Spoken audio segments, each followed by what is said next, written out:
বিহারি এসেছে কই দেখি বিহারি আসতে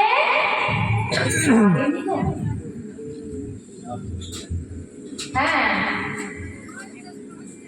আপনাদের বর্ধমানের ছেলে বিহারি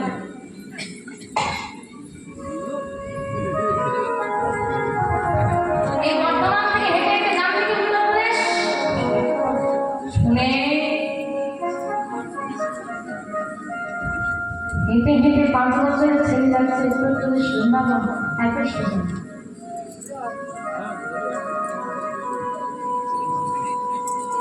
খুব খিদে পেয়েছে আর চলতে পারছে না গাছের ফল দেখতে পেয়ে ওই ছেলেটা ঢিবি ছুটছে যদি পরে খেতে থাকে যদি পরে তো সহজে ভগবান তাকে আপন করে নেয়নি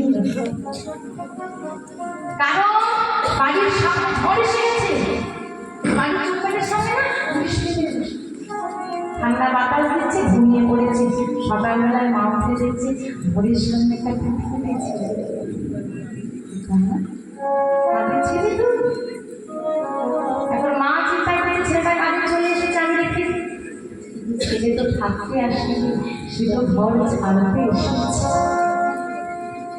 মায়ের সঙ্গে বসে পড়েছে গল্প করতে যা যা ঘটনা আছে গল্প বলতে আছে আর মা তো শুনে খুব হাসছে কেউ কি বিশ্বাস করবে খুব হাসছে ভাবছে তো রাতে স্বপ্ন দেখেছে সেটাই বলছে আমার দেরি হয়ে যাচ্ছে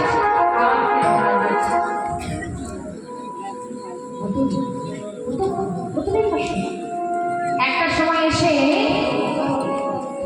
প্রচন্ড রোদ ভরপুর কেউ থামে কোন দিকে যাবে রাস্তা খুঁজে পাচ্ছে না কি করবে বুঝে উঠতে পারছে না কাউকে জিজ্ঞেস করবে কাউকে বলবে শরীর কষ্ট হচ্ছে কেউ না থাকলে ওর সঙ্গে আছে আছে গো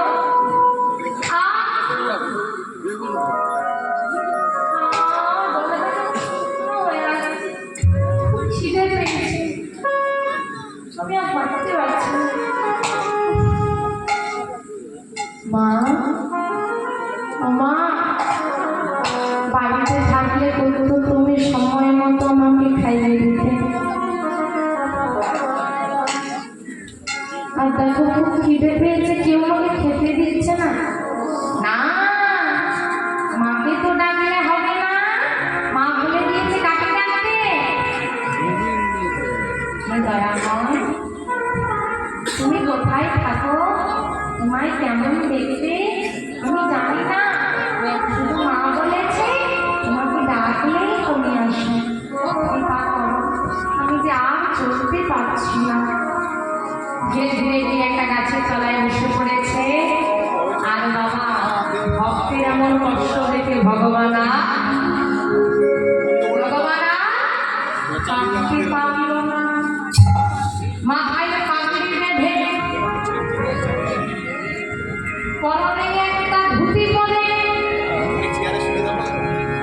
কাঁধে দড়িয়ে ঘণ্টা দিয়ে ব্রজবালকের বেশি ধারণে করে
না, তো দেখার পরে তো কোনো মানুষ ঘুমোতে পারবে না।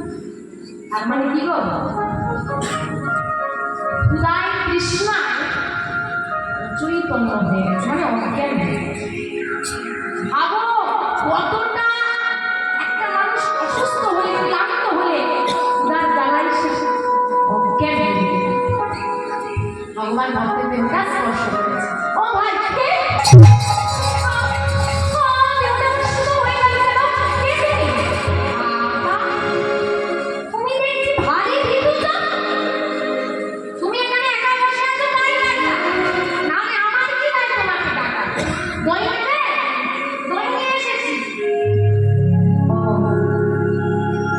না না, আমি বই নেব না। আরে বাবা দাঁড়াও না। কি করে নেব ভাই? আমার কাছে যে পড়ি না। ও ভীষণ রোগ, তোমাকে দেখে খুব ক্লান্ত মনে হচ্ছে। আমি সত্যি খুব ক্লান্ত। ও এই না, দইটা না। না ভাই, আরে তুমি পড়ি দিতে হবে না, এমনি না। তোমার ব্যবসার জিনিস, তুমি বিক্রি করে পয়সা নিয়ে ঘরে ফিরতে না পারলে তোমার মা হয়তো তোমাকে বলবে। আমার মা